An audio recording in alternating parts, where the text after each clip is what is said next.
The discovery. The Galactic Research Station Orevan floated at the edge of neutral space, a place where scholars from dozens of species gathered to study the strange and the unknown. Its shining towers and endless libraries were meant to be a sanctuary of knowledge, a beacon of learning beyond politics and war. On one quiet day, the scholars received a shipment of cultural relics taken from Earth. Most of the artifacts were harmless music instruments, paintings, novels, and what seemed to be ordinary household items. Among them was a simple square book with faded letters on the front cover. The translation chip identified the title as Human Cookbook. The discovery at first drew little excitement. A cooking manual from a minor Death World species seemed hardly important. The scientists laughed at the thought of recipes being worthy of study, but as protocol demanded, every object had to be examined. A group of researchers gathered in one of the reading halls, including the insectoid Korath, who was known for his caution, the aquatic scholar Vina, whose translucent skin glowed faintly when nervous, and the avian researcher Relos, who often mocked humans as primitive Death World dwellers. They opened the first page expecting lists of bland ingredients and instructions for boiling water. Instead, their antennae, fins, and feathers stiffened in shock. The first recipe described the preparation of something called steak cut from the muscle of a large mammal once alive and breathing. It required applying extreme heat until the flesh seared on the outside but remained red and dripping inside. Korath's legs trembled as he realized humans casually consumed raw tissue, soaked in fluids that would be lethal to almost every galactic species. Vina's bioluminescent skin flared bright blue, a sign of rising panic. Relos tried to laugh, but his feathers puffed as if he were facing a predator. They turned the page and matters only grew worse. The next recipe spoke of crushing plants that produced chemical defenses, which in small amounts gave flavor, but in larger amounts could kill. Garlic, onions, chili peppers, each ingredient described as a normal staple for humans, yet known to be toxins to many species in the galaxy. The scientists exchanged worried glances. If a single human meal contained so many hazardous elements, what did that say about the biology of Earth's people? The deeper they read, the more their sense of safety unraveled. Humans not only cooked with toxic plants and raw animal flesh, they fermented foods until microbes transformed them into sour liquids and pungent solids. They roasted seeds until oils smoked in open flame. They consumed creatures from the ocean armed with venom and spines and declared them delicacies. At each, paragraph 1 of the researchers would cover their sensory organs, trying to block out the terrifying knowledge. More than once, Korath had to steady himself against the table, his limbs shaking. Word spread quickly across the station that something unusual had been found. More scholars gathered in the hall, hoping to see what had caused such commotion. The room filled with dozens of voices, chittering, clicking, humming in disbelief, as the pages of the book were projected on a wall screen. Some fainted outright when they saw illustrations of humans smiling as they held knives over freshly slain animals, or flames licking at slabs of meat. To the aliens, this was not food preparation. It was a record of survival through violence, a ritual of conquest against nature itself. Relos tried to dismiss it as exaggeration, perhaps artistic dramatization, but Vina shook her head, explaining that humans wrote these words with calm, matter-of-fact tone, as if such acts were routine. She whispered that to humans fire, poison, and death were not horrors but part of everyday life. The thought unsettled every mind present. A silent fear began to spread through the scholars, a realization that humanity's reputation as resilient Deathworlders was not exaggerated, but understated. If their casual meals looked like weapons, what would their true weapons look like? The first day of study ended with many researchers unable to eat or rest.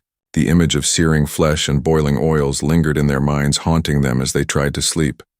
Several recorded official notes stating that exposure to the Human Cookbook had caused elevated stress, increased heart rate, and episodes of fainting.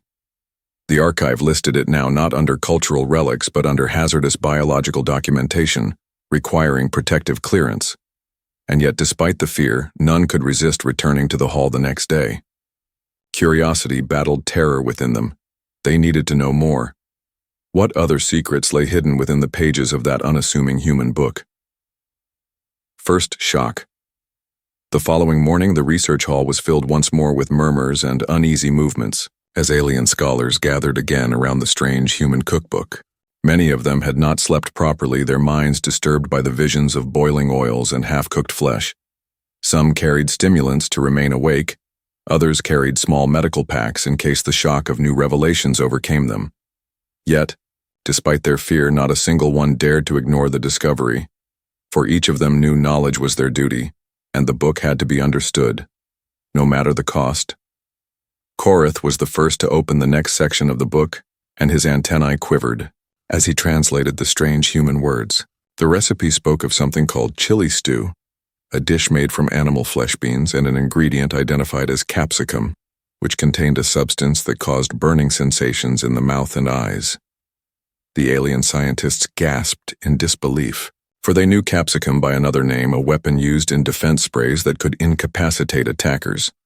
To humans, it was not only tolerable, it was considered delicious. Vina gripped her chest as she explained that the burning chemical known as capsaicin was classified in galactic medicine as a dangerous irritant capable of shutting down delicate respiratory systems. Yet humans placed it in bowls and fed it to their children. Several scholars leaned against the walls, their bodies trembling at the thought. The group continued reluctantly. Another recipe described fermented fish preserved until its flesh nearly liquefied, releasing smells so intense they could make even humans tear up. Raylos tried to steady his voice as he read, but the image was too much for his avian mind. His wings drooped, and he muttered that such substances would corrode the inner organs of his kind. One of the younger scholars collapsed to the floor, overcome by nausea. Medics had to carry them away as whispers grew that perhaps the human cookbook was less a guide to eating and more a manual for controlled exposure to poisons. By midday, the research council of the station convened to hear a report. The scholars who had studied the book stood before a wide chamber filled with representatives of many races. With shaking limbs and pale features, they explained what they had seen.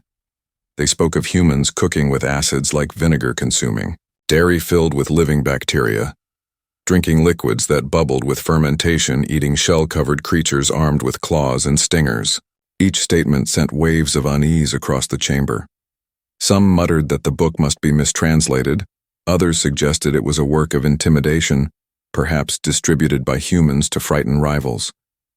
But the translators insisted the words were simple, clear, and consistent with Earth's known language. When the session paused for rest, none of the delegates touched their meals. Plates of carefully prepared nutrient gels and plant fibers sat untouched as alien minds compared their mild sustenance with the horrors described in the human cookbook.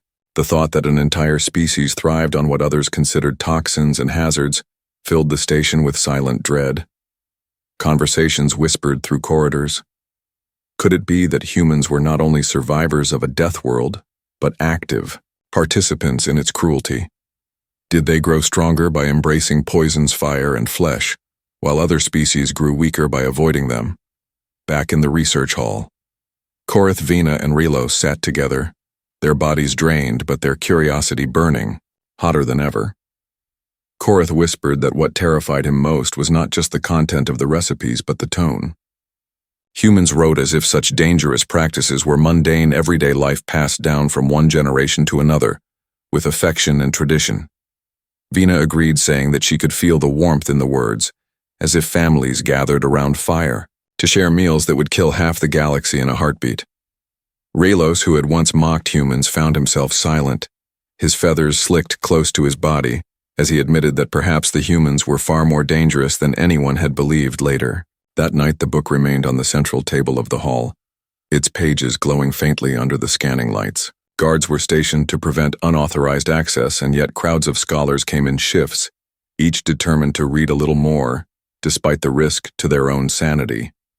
They wanted to understand what sort of beings looked at the raw cruelty of nature and turned it into tradition, celebration, and joy.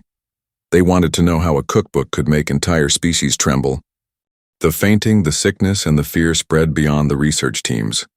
Soon the entire station whispered about the book, and messengers were sent to the Galactic Council to warn them that what humanity called cuisine might be more terrifying than their weapons. The idea that every dinner table on Earth could double as a battlefield of biology left the galaxy shuddering. The debate. The Galactic Council chamber had always been a place of reason where scholars and delegates could speak. without fear of war or corruption, but the arrival of the human cookbook shattered that fragile peace. Copies of translated pages were now circulating through every major library, and already dozens of species reported cases of fainting, vomiting, or panic among their researchers. The council could not ignore it. A special session was called, and representatives from across the stars gathered to decide what this book truly meant. At the center of the chamber, the lead archivist presented evidence. Screens flickered to life, showing images of human dishes recreated through translation software. Bright red soups that boiled with floating peppers, slabs of meat scorched until the outer surface blackened, and cracked breads filled with living colonies of yeast that expanded and burst with gas. Each image produced audible reactions from the gathered delegates. Some hissed in disgust, others clicked their mandibles together in fear. A reptilian ambassador covered his eyes and muttered that such foods resembled chemical experiments rather than meals. The debate began with the voice of Chancellor Ithar, a crystalline being whose body shimmered under the lights. He asked calmly whether the council believed this book to be genuine or a fabrication designed to inspire fear. A chorus of opinions rose. Some insisted that humans had always exaggerated their death world nature to gain political advantage. Others argued that too many independent reports confirmed the recipes and their dangerous components.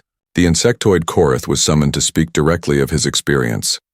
He trembled as he recalled the first night he read about flesh cooked half raw and toxins served as spice. He described the tightness in his chest, the weakness in his limbs, and the cold terror that had seized his mind. His testimony was enough to silence even the most skeptical voices. Vina followed him, her translucent skin glowing faint blue as she spoke of the emotional tone within the human words. She said the book was not a weapon manual, it was a family heirloom filled with warmth, traditions, and gatherings. The horror she felt came from realizing that what nearly killed her was for humans a symbol of love and care. The chamber fell into uneasy silence as her words spread through the translators. For many delegates, this realization was worse than believing it was intimidation. If humans could normalize poisons, fire, and raw predation as affectionate acts, what then was their threshold for actual violence? Relos, the avian scholar, rose last and admitted he had once ridiculed humans as overhyped predators, but after seeing their cookbook, he could no longer laugh. His feathers trembled as he explained that the book was not extraordinary to them, it was ordinary daily life. If their casual meals frightened the strongest minds of the galaxy, then what would their armies, their soldiers, and their warships bring if ever unleashed without restraint? The chamber grew restless with clicking, hissing, and murmurs. Some called for humans to be banned from sharing culture entirely. Others demanded sanctions until humanity explained itself. A few even whispered about classifying the human species as biological weapons. The council adjourned without resolution, but already the damage had been done. News of the debate spread across every major communication network. Civilizations far from Earth began to ban imports of human food, fearing contamination. Families whispered warnings to children, telling them never to accept a human meal. And yet curiosity continued to grow. More governments requested controlled demonstrations. They wanted to see if the horror was real, or only words on paper. Back aboard the Orovon station, the scholars who had first opened the book were left exhausted. Korath lay in a medical chamber, his body drained from panic attacks.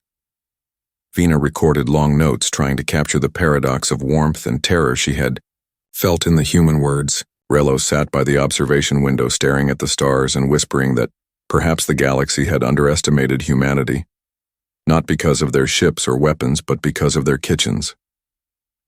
In the quiet hall where the cookbook still rested, under guard, one could feel the weight of inevitability. The galaxy would not stop here, someone would demand proof. Someone would force a human to cook before alien eyes. The stage was set for a demonstration that could either calm the galaxy or plunge it into a deeper fear, and the scientists of Orovon knew they would be at the very center of it, whether they wished it or not. A dangerous demonstration. The demand for proof grew too strong for the Galactic Council to ignore, and soon an official order was sent to the Orovon station. A human representative would be summoned and asked to prepare a dish directly in front of the assembled scholars, so the council could witness the truth of the cookbook. The message filled the research hall with dread. Korath, Vena, and Relos stared at one another in silence for a long time, knowing none of them could refuse such a command. Guards were ordered to prepare containment fields.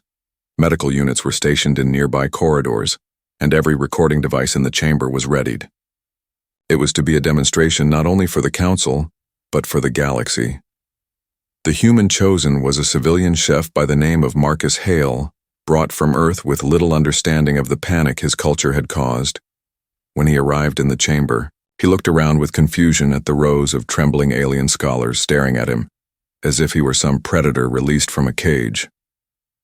Marcus was calm and polite, his voice steady, as he greeted them with warmth. He had been told he was to show them a simple meal, and he smiled as if the task were no heavier than preparing dinner for his family. To the aliens, his composure was terrifying. The cooking platform had been prepared with extreme caution. A barrier field separated Marcus from the nearest delegates, while ventilation units stood ready to absorb any fumes that might prove lethal. Trays of ingredients waited on the counter, and as Marcus examined them, his eyes lit up with familiarity. He announced that he would prepare something called stir-fry, a common human dish, quick and simple, filled with vegetables, spices, and slices of meat. The translators echoed his words, and already several delegates leaned back in their seats, clutching their stomachs at the thought of meat cut into strips and mixed with burning spices. Marcus began by igniting a metal pan with open flame. The roar of fire filled the chamber, and every alien voice fell silent. To them, open flame was a symbol of destruction, something never allowed in research halls, yet the human wielded it, casually, adjusting the intensity with a twist of his hand. Oil was poured into the pan, and as it shimmered and smoked, the smell spread through the air. Several delegates gagged at the sensation, their bodies reacting to fumes that to humans were ordinary. Yet Marcus breathed easily, humming softly to himself as he worked. Next, he placed slices of meat into the pan, and the sound of sizzling echoed through the chamber. Juices hissed and leapt upward, droplets striking the barrier field with small sparks. Vena pressed her hands against her chest as her skin glowed a deep, frightened blue. Relos covered his beak with both wings to block the scent, while Korath muttered in disbelief that a human was willingly exposing himself to scalding liquid without fear. The sizzling intensified as Marcus added chopped onions, garlic, and bright red peppers. The chemical sting of the ingredients pierced through the ventilation system, making several delegates cough violently. Medics rushed forward to aid them, while others simply fainted in their seats. Despite the chaos, Marcus continued calmly, tossing the food with practiced ease. Flames leapt as he added liquid soy sauce that crackled into steam and spread an even stronger aroma. The human smiled through it all, describing to his audience that this was a meal often shared among friends at the end of a long day. To him, it was comfort; to them, it was terror. The contrast was unbearable.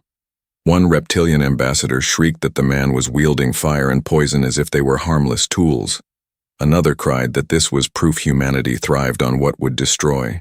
Others, at last Marcus turned off the flame and placed the steaming dish on a plate.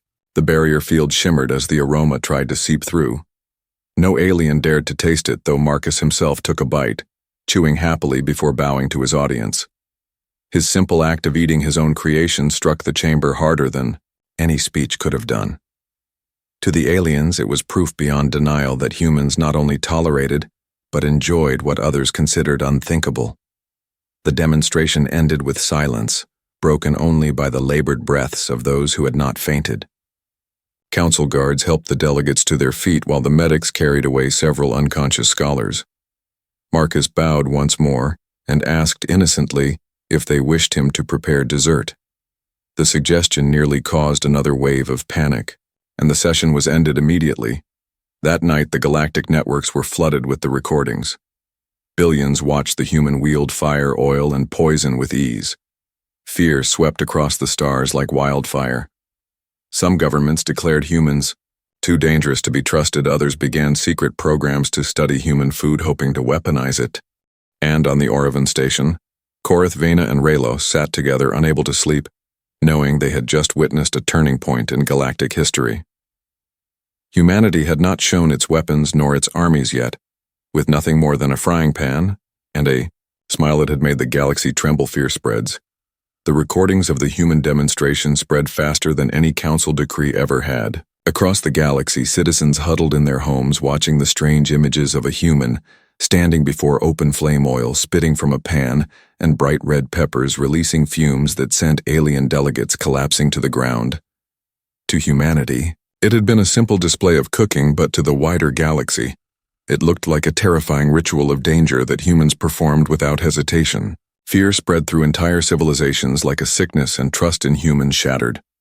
On the farming world of Travan, mothers pulled their children away from human traders, whispering warnings not to accept even a piece of fruit from them. On the industrial moons of Dorshek, officials drafted new laws forbidding the import of human food or ingredients, declaring them hazardous materials. In the floating cities of Varlith, crowds gathered in fear, chanting that humans were unnatural, that no species should survive by turning poison and fire into sustenance. Each world reacted differently, but all carried the same undertone, a realization that they had underestimated what it meant to live on a death world. The galactic news networks ran endless coverage. Analysts replayed the moment when Marcus Hale smiled through rising flames as though nothing threatened him. Commentators pointed to his calm voice, his steady hands, his willingness to eat the dish in front of horrified delegates. To many species, this act was more terrifying than an army marching through space. It showed not only resilience but comfort and familiarity with elements that were lethal to others. Entire panels of scientists were called upon to explain how a human stomach could tolerate bacteria, acids, toxins, and still flourish. Many of those experts themselves fainted or broke down during the broadcasts as the reality weighed heavily on their minds. Governments began to act swiftly. Some demanded that humans reveal all knowledge of their cuisine to ensure that no hidden biological weapon existed in their recipes. Others pushed for complete quarantine of human settlements, claiming that any society capable of consuming such hazards posed a risk to galactic stability. The most fearful voices called for sanctions and whispered even of forced isolation of Earth itself. They argued that if humanity's food was so dangerous, then their weapons must be beyond comprehension, and the galaxy could not risk allowing them to spread unchecked. Yet not all reactions were built on fear. In shadowed rooms of military councils, certain admirals and generals watched the recordings with cold interest. They saw opportunity in what others saw as horror. If humans had mastered the art of consuming poison, perhaps their techniques could be studied, adapted, even weaponized. What better way to create an unstoppable soldier than to teach one to eat what would kill others? Covert agents were dispatched to approach human communities, not to ban them, but to secretly learn from them. Curiosity ran alongside fear, creating a dangerous balance that could break at any moment. Back aboard the Orovon station, the three scholars who had first handled the book found themselves overwhelmed by endless questions and demands. Korath spent hours recording testimony, describing every detail of his physical reaction to the recipes. Vina was visited by emissaries who wanted her emotional analysis of how humans could turn terror into warmth. Relos faced the humiliation of seeing his old mocking words replayed on networks, now contrasted with his frightened silence during the demonstration. They felt like prisoners of their own discovery, trapped in a storm they had unleashed by opening a single book. As days passed, tension grew heavier. Delegates argued fiercely in council halls, some claiming that humanity had committed no crime, that their traditions were simply misunderstood. Others claimed that misunderstanding itself was dangerous enough, and that the galaxy could not risk allowing humans to share their culture freely. Rumors began to circulate of colonies preparing to expel human settlers before panic turned to violence. Traders complained of lost profits as goods bound for Earth were turned away. Everywhere the shadow of the cookbook hung like a curse. Through it all, the humans themselves seemed confused. Reports from Earth showed ordinary families cooking meals, laughing together, eating without the slightest awareness of the fear they inspired. To them, the cookbook was not terror, it was heritage passed down with love. This paradox made the situation worse. The galaxy could not understand how a species could treat poison and flame as daily joy, and if they could not understand it, they feared it. The simple act of eating had become a gulf that separated humanity from every other species in the known stars. And so the fear spread further than any disease, further than any weapon, and the galaxy waited with trembling anticipation for what would happen next, knowing that once again they would demand answers. Not from a book, not from scholars, but from humanity itself. Humanity strikes back. Across the galaxy, the tension had reached a boiling point. Species after species speculated about what humans were capable of, and rumors grew wilder by the hour. Yet on Earth, life went on as though nothing had changed. Kitchens burned with the scent of sizzling spices, and laughter echoed from dining rooms, even as holographic feeds showed alien delegates, recoiling in horror at every movement they made.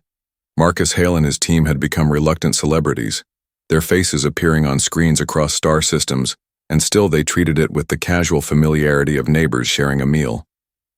Their calmness only intensified the fear, because while the galaxy imagined poison and fire, humans walked among it with joy, as though nothing could harm them. The council called an emergency session, a gathering of the most powerful species in the galaxy, each representative clad in ceremonial armor, standing tall but trembling, as they faced the reality of humans who could survive what no other species dared attempt. Debates raged, accusations flew, proposals were made to isolate, to quarantine, and, in some dark corners, even to destroy humans entirely. But before any action could be taken, a transmission arrived directly from Earth. It was unexpected. It was simple, yet it commanded attention. A human chef appeared on the main feed, smiling calm, holding a platter of glowing dishes, and spoke in a clear voice that carried across star systems, announcing that humans had heard the concerns and were willing to demonstrate that their skills were not meant to harm, but to share, to educate, and to show that what others feared was a celebration of life. The transmission caused immediate uproar. Some species relaxed slightly, believing that perhaps humans posed no threat. Others grew more paranoid, thinking this was a trick, an attempt to lure them into underestimating the humans even further. Yet humanity did not wait for permission. Marcus personally traveled aboard a specially equipped diplomatic ship, bringing chefs, teachers, and scientists. The ship was not armed with weapons. It carried only ingredients and utensils. But as it approached the Council's capital worlds, ships scrambled fighter escorts, bracing for a confrontation that never came. Humans disembarked calmly, setting up kitchens in the middle of council halls surrounded by delegates who could not look away. The aroma alone caused many to faint from shock, not from danger. And Marcus began to explain the principles behind every recipe, every spice and technique, showing how humans could take substances that were lethal to others and transform them into nourishment and delight. The spectacle changed the dynamic entirely. The council had never faced diplomacy, delivered through taste, through smell, through simple human resilience and creativity. Species that had planned isolation were forced to reconsider when they saw young human children demonstrating harmless recipes with hands that seemed to channel confidence and fearlessness. Older humans demonstrated methods of preserving and cooking that defied every known principle of biology, making delegates gape in astonishment. Many scientists who had previously fainted returned to their stations, taking notes, scribbling questions, desperately wanting to understand how a species could defy so many rules and survive in a way that no other being could. By the end of the demonstration, something unprecedented had happened. The council was divided not by politics, not by trade, not by wars, but by admiration, fear, and awe for humans themselves. Alliances shifted. Minor species began lobbying for cooperative programs to learn from Earth rather than punish it. And even some of the most militant factions admitted that their understanding of humans had been incomplete. Their fear had transformed into respect, yet beneath the respect lay an unspoken acknowledgement that humans could not be controlled, that their adaptability made them unpredictable, and that the galaxy had underestimated them for centuries. Meanwhile, on Earth, celebrations continued.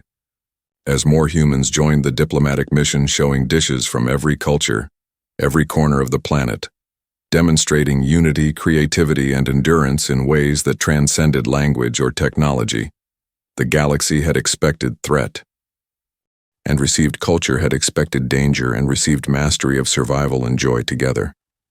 This realization spread across worlds faster than any previous war alert, faster than any trade agreement, faster than any scientific breakthrough, and the Legacy of the Human Cookbook became something far more powerful than its pages contained. It became the symbol of an entire species, capable of turning fear into understanding and chaos into connection.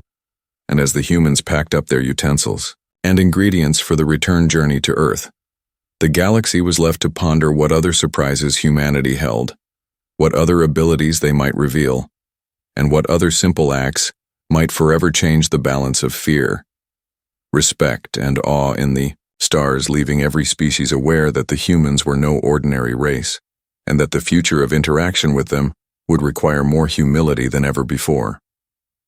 The cookbook that conquered the galaxy. The galaxy had never been quieter yet. The silence was charged with anticipation as all eyes turned toward Earth. The humans had shown their skill, their resilience, and their creativity, and now the entire universe waited to see what they would do next.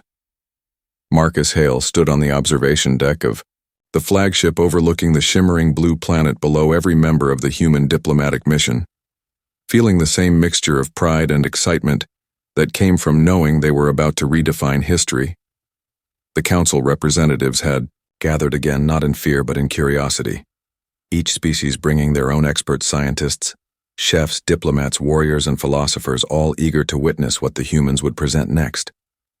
The humans arrived carrying crates of ingredients, from every ecosystem, from deserts to oceans, from frozen tundras to dense jungles, showcasing the diversity of life on their planet, but also the ingenuity of humans who had learned to tame environments that no other species could survive on.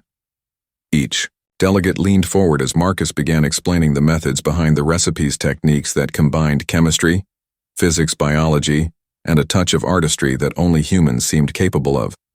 Humans demonstrated how they could cook safely with substances lethal to others, how flavors could be balanced to stimulate senses in ways that made aliens feel emotions they had never experienced, and how even the simplest dish could convey a message of peace or warning depending on intention. The demonstration reached its climax when a young human girl named Alara prepared a dish using ingredients that no alien species had ever seen.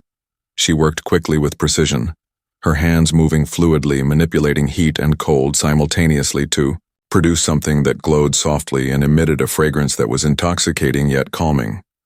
Delegates gasped and some fainted while others stared in awe as she presented the dish and explained that it represented not just nourishment but human creativity, perseverance, and the ability to adapt to any challenge. The council realized that humans did not need weapons to dominate the hearts and minds of the galaxy. Their skills, their culture, and their audacity were enough to command respect and attention. The reactions were immediate. Some species who had planned military strategies now reconsidered, entirely questioning why they had thought they could control or harm humans when such beings could create wonder from danger. Humans answered, questions patiently, showing humility, even as the galaxy watched them with newfound admiration. They shared not only recipes but also principles behind their approach to life: cooperation, resilience, and learning from failure. Their words resonated across species, creating alliances that had never existed before and softening rivalries that had lasted millennia. Marcus could see that the simple act of sharing a meal had done what decades of diplomacy could not. It had united species in awe and respect for humanity. Meanwhile, back on Earth, the humans celebrated quietly, knowing that their impact had reached far beyond the council halls. They had turned fear into fascination and suspicion into admiration. Their cookbook had become legendary, not for the recipes themselves, but for the way it revealed human ingenuity, courage, and adaptability across the galaxy. Young humans watched the news feeds with eyes wide, imagining what other marvels they could one day bring to alien worlds, while older humans reflected on the journey that had begun with simple curiosity and a desire to share their culture. They had proven that humans were unpredictable, unstoppable, and unforgettable, and that the galaxy would never view them the same way again. By the time the humans prepared to depart, the Council had passed resolutions to create permanent exchanges with Earth, inviting humans to share their knowledge and culture more broadly. The legacy of the Human Cookbook became a symbol of hope, understanding, and the potential of cooperation across worlds rather than a threat of destruction. Every species realized that underestimated humans at their peril, and that even the smallest acts of creativity could wield unimaginable influence.